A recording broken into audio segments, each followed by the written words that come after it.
It wasn't supposed to go like that. People say that kind of thing all the time after tragedy, right? It wasn't supposed to happen. I didn't mean to. It just got out of hand. But the thing is, sometimes that's the truth. And I swear to God, that's what this is. It started on a Friday. Nothing special. Just one of those dull, humid evenings where the air feels heavy enough to crush your chest. The kind of day where you sweat for no reason. Sam had come over like he always did. We were friends for years. Roommates back in college. Best man at each other's weddings. That kind of close. We'd fallen into a routine lately.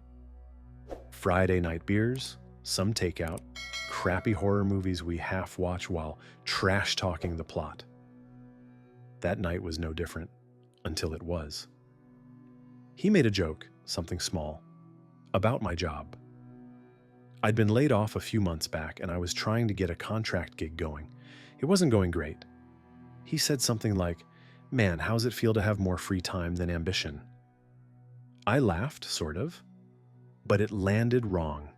I brushed it off, tried to move on, but he didn't. Another jab, then another. He had a few beers in him.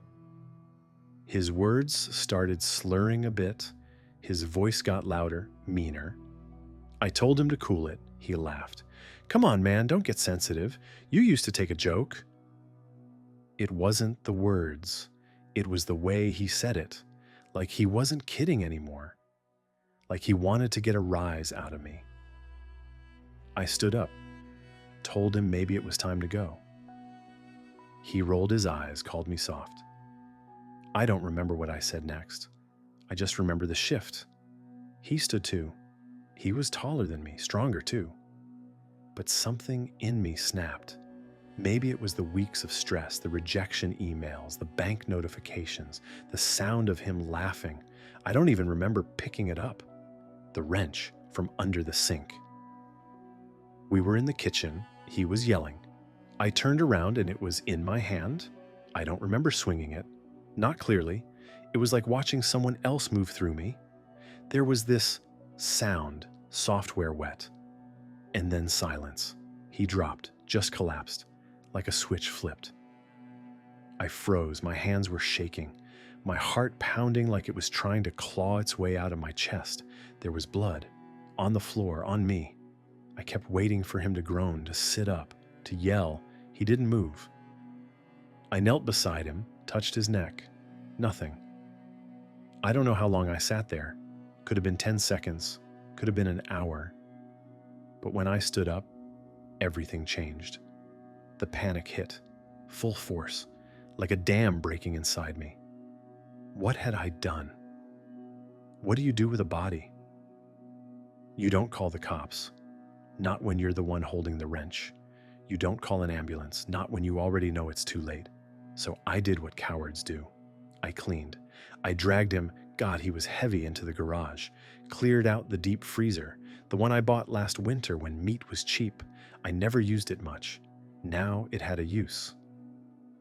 I wrapped him in a tarp, sealed it with duct tape, and I put him inside. Just closed the lid. And then I sat on the garage floor and shook. The next morning I told myself it didn't happen. I showered, scrubbed my hands until they were raw, washed the clothes, bleached the floor. His car was still in my driveway. I moved it 2 blocks down, parked it near a bar he liked, wiped the wheel clean. I even texted his phone. "Crazy night, sorry man, hope you got home safe." Of course, it didn't go through. That weekend, I barely left the house. Every sound made me jump. Every knock on the door felt like the police. But no one came. On Monday, I got a text from his sister. "Hey, have you seen Sam?" I stared at the message. My fingers hovered above the keyboard for 5 minutes. Then I typed, "Not since Friday." "I thought he went out." She sent back a thumbs up. That was it. For a second, I actually thought I might get away with it. But guilt is a loud house guest. It moves through your walls, it wakes you up at night, it stands behind you in the mirror, and eventually, someone always notices. The first few days, I thought I was in control. I got up, I made coffee, I checked emails. I told myself to act normal, so I did. I even watered the plants, something I hadn't done in weeks. I opened the windows to let in the air. I watched TV. I made lists of errands I pretended I would run. I didn't run them. I couldn't even bring myself to drive. Sam's car was still parked near that bar 2 blocks over. I checked it every morning, just to make sure no one had towed it, just to make sure no one had found it. It sat there like an accusation, silent and dust-covered. In the freezer, his body was still. It's strange what the mind does. You think about the smell, the rot, but freezers preserve things, right? That's what they're made for. So I convinced myself that as long as the lid stayed closed, everything was paused. But nothing inside me was paused. At night, I didn't sleep much. I would hear the hum of the freezer through the garage wall and wonder if it was louder than usual. I imagined someone walking by and hearing it. I started unplugging it during the day, plugging it back in at night just in case someone came over, but no one did. Sam had a habit of disappearing for a few days at a time. He was spontaneous, reckless. People were used to it, so no one really questioned it, at least not right away. His sister texted me again midweek. Still no word, starting to get worried. I typed and erased 6 replies before sending, "He's probably just laying low." "You know how he is." She didn't respond. Then the voicemail from his job came. "Hi, this is Stephanie from Fine Tree Logistics. We were wondering if you've heard from Sam. He hasn't shown up for 3 shifts and isn't answering." I deleted the message. That night, I stood in the garage for over an hour with the lights off, staring at the freezer, not breathing. The panic didn't hit all at once. It crept, like mold. It showed up when I was brushing my teeth, seeing a spot on my shirt that I thought might be blood. It showed up in dreams. Sam standing over me silent, covered in frost. Not dead, but watching. It showed up every time my phone buzzed. The pressure was like a slow leak in my skull. And then someone knocked on my door. It was my neighbor, Charlie. He lived across the street. We weren't friends, but he was the type to wave when you checked the mail. "Hey, you seen Sam around?" he asked. "He was over here last week, right?" I nodded too fast. "Yeah, he came by Friday. Haven't seen him since." Charlie shrugged. "His sister came by yesterday asking around. Thought maybe he was staying with you." "Nope," I said. "He left late that night, said he was meeting someone." Charlie paused. "Weird." I said nothing. He left. I locked the door behind him and stared at it for 10 minutes. That night I moved the wrench. It had been under the sink, wiped clean, forgotten, but now it felt radioactive. I wrapped it in plastic, drove across town, and tossed it into a storm drain. The next day, 2 police officers came by, just following up on a missing person report, one said. He was polite, neutral. They asked if Sam had been at my place. "Yes," I said, "Friday night." "What time did he leave?" I lied. "Around 10. He said he was heading downtown." "Anyone else here?" "Nope, just us." "Any arguments?" I shook my head. "We watched a movie, drank a few beers."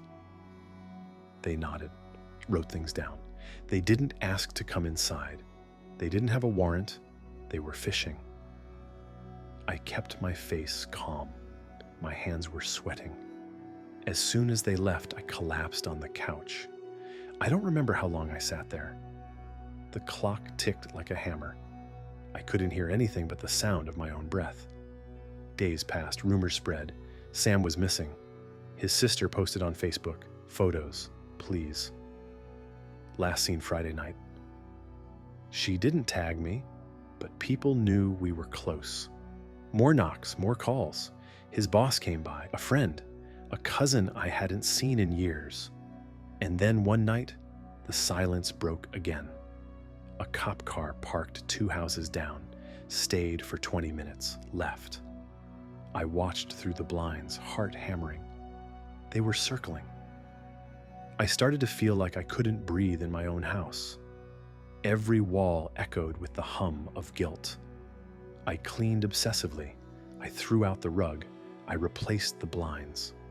I burned my clothes from that night, one by one, in the fire pit behind the shed. But it didn't change anything. The weight was still there, cold, locked away. I couldn't keep it buried much longer. I started locking every door behind me. Even the bathroom, even the garage, from the inside. The feeling that someone was watching wasn't just paranoia anymore, it was routine. I checked over my shoulder in every grocery aisle. I muted the TV when sirens went by. I scanned faces in crowds looking for anyone staring too long. It felt like the world had started to notice something I couldn't quite hide anymore. I lost track of time. Days blurred. I stopped answering messages. Calls went to voicemail. I'd stare at the phone as it rang, frozen. What would I even say if I picked up? People had stopped asking if I'd heard from Sam. Now they asked if I was okay. That shift was worse, because it meant they were seeing it, whatever it was. The tension, the panic, the sweat that coated my hands even when the room was cold. I avoided eye contact. I lied with my smile. But my lies were falling apart. One morning I opened the front door and there was a pamphlet stuffed into it. One of those "Have you seen me" flyers.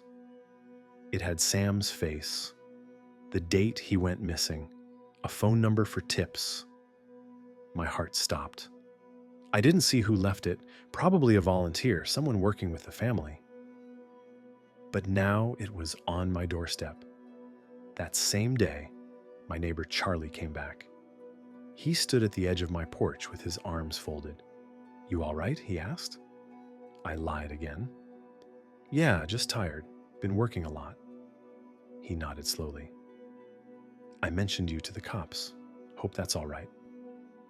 My stomach dropped. "Just said you and Sam were close, that you were probably the last to see him.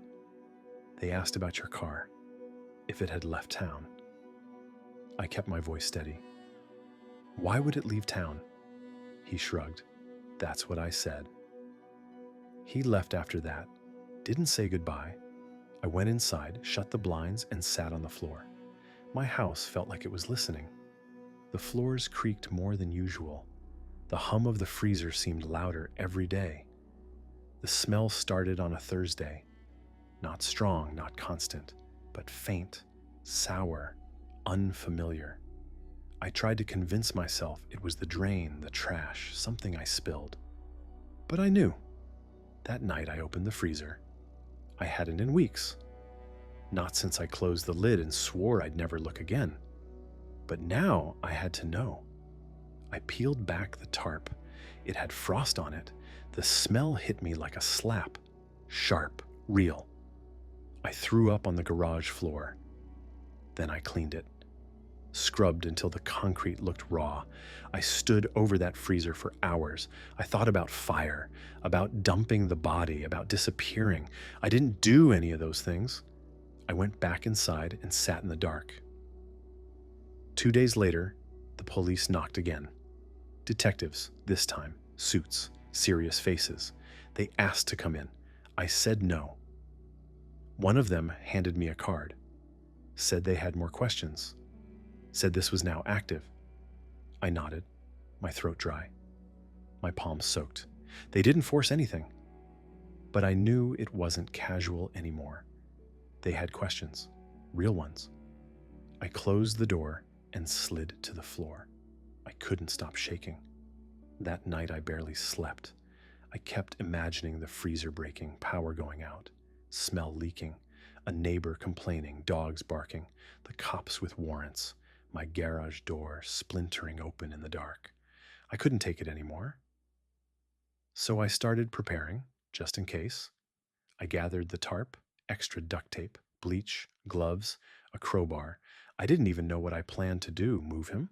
Dump him? Bury him? Every option felt worse than the one before. I was cleaning the garage for the third time that week when I heard something. Footsteps.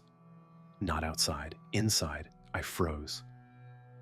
Then I realized it was the creak of the floorboards above, my bedroom. I had been alone for weeks. I dropped the rag, slowly moved inside. Hello? Nothing. I moved up the stairs, one slow step at a time, my breath loud in my ears. Nothing.